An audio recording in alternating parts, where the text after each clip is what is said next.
अभी कुछ समय पहले जगन्नाथ यात्रा खत्म हुई, लेकिन क्या आप लोगों को इसके पीछे की कहानी का पता है? हर साल भारत के पूर्वी तट पर एक ऐसा नज़ारा होता है जो हजारों साल पुरानी परंपरा को आज भी जीवित रख रहा है। हजारों हाथ रस्सी खींचते हुए लकड़ी के विशाल रथ और भगवान जगन्नाथ जो अपनी मंदिर से बाहर निकलकर सड़कों पर अपने भक्तों से मिलने आते हैं। यह है पुरी की रथ यात्रा, भगवान जगन्नाथ का महोत्सव। लेकिन इस उत्सव के पीछे छुपी है एक आस्था भरी कहानी। जगन्नाथ, बालभद्र और सुभद्रा, यह त्रिमूर्ति कृष्ण भक्ति परंपरा में स्वयं श्री कृष्ण, उनके भाई बलराम और बहन सुभद्रा का प्रतीक मानी जाती है। स्कंद पुराण में जगन्नाथ की 12 यात्राओं में रथ यात्रा, जिसे गुंडीचा यात्रा भी कहा जाता है, को सबसे महत्वपूर्ण बताया गया है। एक लोकप्रिय पौराणिक कथा के अनुसार राजा इंद्रधूमन को सपने में भगवान विष्णु के दर्शन हुए थे, जिन्होंने उन्हें एक दिव्य मूर्ति स्थापित करने का निर्देश दिया था। कथा यह भी कहती है कि एक दिव्य शिल्पकार, जिन्हें कुछ परंपराओं में विश्वकर्मा कहा गया, ने शर्त रखी कि जब तक वे मूर्तियां पूरी तरह बना न लें, तब तक कोई उन्हें देखे नहीं। बेसब्री में राजा या रानी ने द्वार खोल दिया और शिल्पकार अधूरा काम छोड़कर अंतर्ध्यान हो गए। यही कारण बताया जाता है कि बालभद्र, जगन्नाथ और सुभद्रा की मूर्ति के हाथ पैर अधूरे दिखते हैं। यह कथा परंपरा और लोक आस्था का हिस्सा है। स्कंद पुराण के पुरुषोत्तम क्षेत्र महात्म्य खंड और ब्रह्म पुराण जैसे ग्रंथों में जगन्नाथ पूजा और इससे जुड़ी कथाओं का उल्लेख मिलता है, जो सदियों से इस परंपरा को धार्मिक आधार देते आए हैं।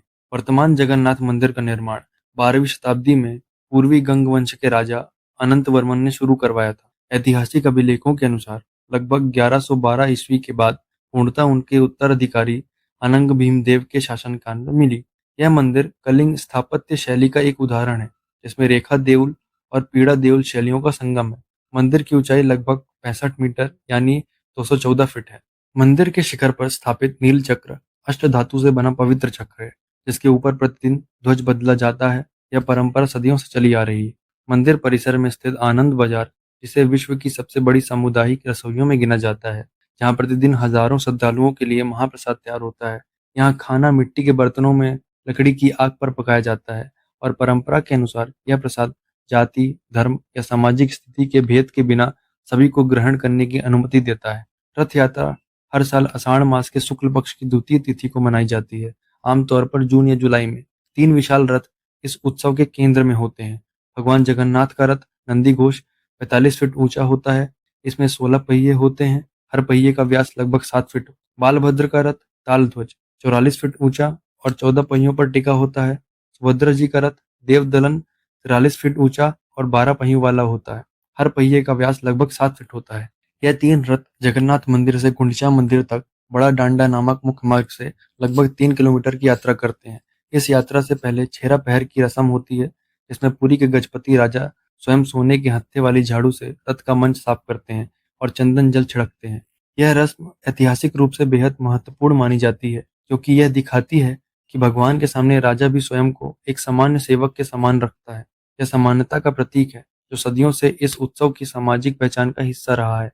इन रथों की सबसे खास बात यह है कि हर साल पुराने रथों को तोड़ दिया जाता है और अक्षय तृतीया के दिन से नए रथों का निर्माण शुरू होता है। यह काम करते हैं महाराणा समुदाय के पारंपरिक बढ़ई, जिनका यह अधिकार और जिम्मेदारी पीढ़ी दर पीढ़ी चली आ रही है। रथ निर्माण में विशेष प्रकार की लकड़ी जैसे फांसी, धौसा और आसन इस्तेमाल होती है, जो ओडिशा के निर्धारित जंगलों से लाई जाती है। और पूरे निर्माण में एक भी लोहे की कील का इस्तेमाल नहीं होता। हर जोड़ लकड़ी के खूंटों और रस्सियों से बनाया जाता है। यह तकनीक सदियों से बिना बदलाव के चली आ रही है। इस काम में महाराणा बढ़ियों के साथ ओझा कमार, लोहार और वही मजदूर भी शामिल होते हैं, जो मिलकर लगभग 2 महीनों में यह विशाल संरचनाएं तैयार करते हैं। रथ यात्रा की सबसे बड़ी सामाजिक विशेषता यह है कि सदियों से यह उत्सव जाति और सामाजिक भेद को पीछे छोड़ता आया है। मंदिर के भीतर प्रवेश पर पारंपरिक रूप से प्रतिबंध रहे हों, लेकिन रथ यात्रा के दौरान भगवान स्वयं बाहर आते हैं, जहां हर वर्ग का व्यक्ति दर्शन कर सकता है और रथ की रस्सी खींच सकता है। 20वीं सदी में यह परंपरा भारत की सीमाओं से बाहर निकली। 1967 में इस्कॉन के संस्थापक एसी भक्तिवेदांत स्वामी प्रभुपाद ने सैन फ्रांसिस्को के गोल्डन गेट पार्क में पश्चिम दुनिया की पहली रथ यात्रा आयोजित की। 1969 में लंदन में यह परंपरा शुरू हुई, जो आज भी ट्राफल्गर स्क्वायर से होकर गुजरती है और हजारों प्रतिभागियों को आकर्षित करती है। आज Moscow, Toronto, Sydney, Durban, Johannesburg और दुनिया के कई और शहरों में इस्कॉन द्वारा रथ यात्रा मनाई जाती है, जो भगवान जगन्नाथ की परंपरा को एक वैश्विक पहचान देती है। अंग्रेजी में एक शब्द है जगरनॉट, जिसका अर्थ एक ऐसी अजेय विनाशकारी शक्ति जो अपने रास्ते में सब कुछ कुचल देती है। यह शब्द सीधे जगन्नाथ से बना है और इसके पीछे एक औपनिवेशिक युग की गलत धारणा है। 14वीं शताब्दी में यूरोपीय यात्री फ्रायर ओडोरिक और बाद में सर जॉन मेंडेलिवल ने ऐसे विवरण लिखे जिनमें दावा किया गया कि भक्त स्वेच्छा से खुद को रथ के पहियों तले कुचलने के लिए फेंक देते थे। 19वीं सदी में औपनिवेशिक अधिकारियों ने खुद इन दावों की जांच की और पाया कि यह विवरण बेहद बढ़ा चढ़ाकर पेश किए गए थे। भीड़ में दुर्घटनावश गिरने की घटनाएं कभी कभार हुई होंगी, लेकिन आत्म बलिदान जैसी कोई संगठित परंपरा हिंदू धर्म में कभी नहीं रही।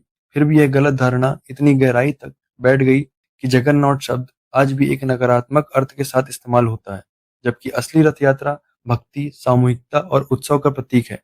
800 साल से ज्यादा पुराने इस मंदिर से लेकर आज दुनिया भर के शहरों की सड़कों तक भगवान जगन्नाथ की रथ यात्रा सिर्फ एक धार्मिक उत्सव नहीं, बल्कि आस्था, समानता और सामूहिक भक्ति की एक जीवंत परंपरा है, जो हर साल नए रथों के साथ नए सिरे से जीवित हो उठती है। तो आप सबको भगवान जगन्नाथ और यात्रा की कहानी कैसी लगी? कमेंट्स में हमसे शेयर कीजिए और इसी तरह की किस्से कहानियों के लिए हमें सब्सक्राइब कीजिए। तब तक के लिए धन्यवाद। जय जगन्नाथ।